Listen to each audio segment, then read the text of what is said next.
Halimbawa, kung isang araw habang ikaw ay naglalakad, may nakasalubong kang isang tao at bigla-bigla minumura ka, sinisigawan ka, pinapahiya ka. Ano pong gagawin niyo? Maging honest kayo, di ba? Mumurahin mo din ang taong yon. Di ba? Sasagutin mo ang taong yon, ipapahiya mo din siya, di ba? Baka ipabarangay mo pa o papulis mo ang taong yan. O kung hindi naman, ignore mo na lang siya, iwasan mo, iwanan mo. Baka may sira sa ulo, di po ba? Pero halimbawa, may nakilala kang isang tao na naging napakabait sa iyo, naging napakabuti sa iyo, tinulungan ka, sinuportahan ka, minahal ka. Pero habang tumatagal ang inyong relasyon, nag-iiba itong taong ito. Paunti-unti, pinagdadabugan ka, pinagbubwisitan ka, sinisigawan ka na, pinapahiya ka na. Ang tanong, anong gagawin mo? Diba, marami sa atin, pagtitiisan pa rin natin ang taong ito. Pagtsatsagaan pa rin natin ang taong ito. At bibigyan pa natin pa rin siya ng second chance, third chance, multiple chances. Papatawarin at papatawarin natin ang taong ito. Di po ba kayo nagtataka na kapag ang namahiya sa iyo, hindi mo kakilala? Ang bilis nating ipagtanggol ang ating sarili. Pero bakit kapag matagal mo nang kasama, kaibigan mo na, minamahal mo na, pag itong taong ito na meron na kayong pinagsamahan, siya na ang namahiya sa iyo. Bakit kaya natin siyang tiisin? Bakit hindi natin agad pinaglalaban ang ating sarili sa kanilang pagbabastos? Minsan, kaya tayo binabastos ng ibang tao ay dahil hinayaan natin silang bastusin nila tayo. Di po ba? Minsan, kaya hindi tayo ginagalang ng iba. Kasi kasalanan mo din. Tinuruan mo sila na huwag kang galangit. Kasi wala kang imik. Kasi hindi ka nagsasalita. Kasi inayaan mo lang yung masama nilang pag-uugali. Pero tingnan niyo po ang turo ng ating Panginoon sa Ebanghelyo. Bago niya sinugo ang kanya mga alagad sa misyon, sabi niya, kapag hindi kayo tinanggap, kapag hindi kayo ginalang, pag hindi kayo pinakinggan, magsalita kayo. Pagtanggol niyo ang iyong mga sarili sa kanila. What did Jesus taught His disciples? He said that if someone will not receive you or listen to you, go outside of that house, of that town, and shake the dust from your feet. And say this, it will be more tolerable for Sodom and Gomorrah on the day of judgment than you. Ang pagpapagpag ng alikabok sa paa. Ito'y isang tanda ng pagtutol sa masamang ugali ng ibang tao.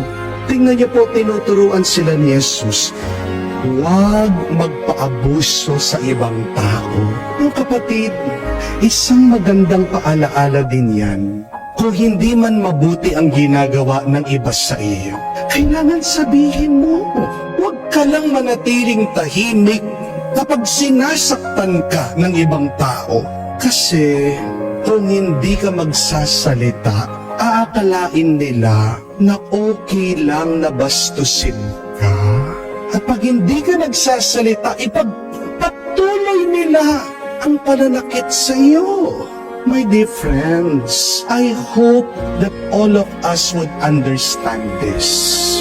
That the word love is not a license to mistreat you. When people love you, it is not also an excuse to abuse you. Hindi dahil mahal mo ang isang tao, bibigay mo na ang permiso sa kanya na gawin na niya lahat ng gusto niya sa iyo. Kahit na nasasaktan ka, kahit na ayaw mo yung ginagawa niya.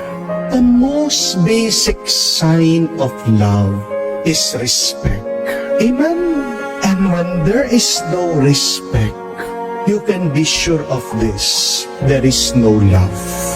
Paano ka mamahalin ng isang tao kung yung simpleng paggalang pa lang wala, hindi niya binibigay sa iyo? Huwag kang magpapaloko sa mga taong inaakala mong mahal ka kung hindi ka man ginagalang sa iyong pagkatao. Kung talagang mahal ka ng isang tao, di ba, aalagaan ka niya, respetuhin ka niya, at hindi ka niya sasaktan. Make it your life's rule to never ever invest in the wrong people. Remember that. And stop promoting people who do not appreciate you.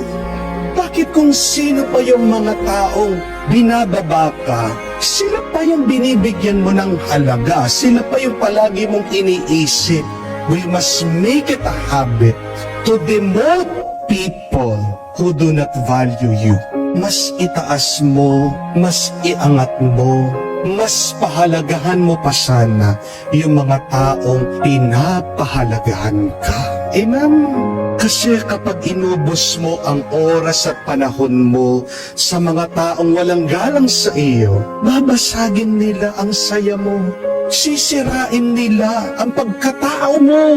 Sasaktan nila ang puso at kaluluwa mo. Remember that, my dear friends. The wrong people will break us into a million pieces. Disrespectful people will ruin our happiness. And abusive people will wound our hearts and our souls. And it is so difficult to heal from brokenness. Minsan, ang tagal na ng panahon, hindi pa tayo gumagaling sa sakit na binigay at pinakita ng ibang tao sa atin. Ang hirap kayang maghilom sa pang-aabuso ng ibang tao. Kaya habang maaga, sana matuto tayo sa turo ni Jesus. Learn to stand up for yourself. Nobody will fight for you other than you yourself. Kung naghihintay ka ng taong magtatanggol sa iyo, baka hindi dumating yan. Unang-una dapat na magtanggol sa iyong sarili ay ikaw. Learn to defend yourself from the wrong people and teach other people not to disrespect you because you are valuable. You are loved by God. You are good. And look at what they are doing to you by disrespecting you. Ginagawa nilang mura at walang kwenta ang magandang pagkatao na ginawa ng Diyos. Ngayon, kung man natutunan ng iba na abusuhin ka, bastusin ka, na ipahiya ka, na hindi ka galangin, may mabuti pong balita. Pwede pa rin silang turuan na galangin ka. Remember that people can still unlearn the bad behavior that they have picked up. If others have learned to disrespect you, then they can still unlearn to disrespect you. Diba, yan naman na naging misyon ng ating Panginoon. Natutunan ng tao ang magkasala, ang sumuway sa Diyos. Pero dumating si Jesus para patawarin ang mga kasalanan, para ituwid yung kanilang masamang pag-uugali. Dumating ang ating Panginoon para burahin itong kanilang masamang nakasanayan at para ituwid muli sila sa daan ng kabanalan. Sa buhay na ito, makakaranas at makakaranas tayo ng mga bastos, ng mga walang galang na tao. Pero sana, huwag kang mahahawa sa kanila. Kung pagkatapos mong pinaglaban ang iyong sarili, kung pagkatapos mong tinuruan sila, nagalangin ka, at nagpapatuloy pa rin sila dun sa kanilang masamang gawain, ikaw manatili kang gumagalang sa iba. Kasi tandaan niyo po, respect begets respect. Ang paggalang ay nagmumula sa paggalang ng iba. At pag ginagalang mo pa rin, nananatili kang mabuti sa mga taong masama sa iyo, nakikita yan ng Diyos.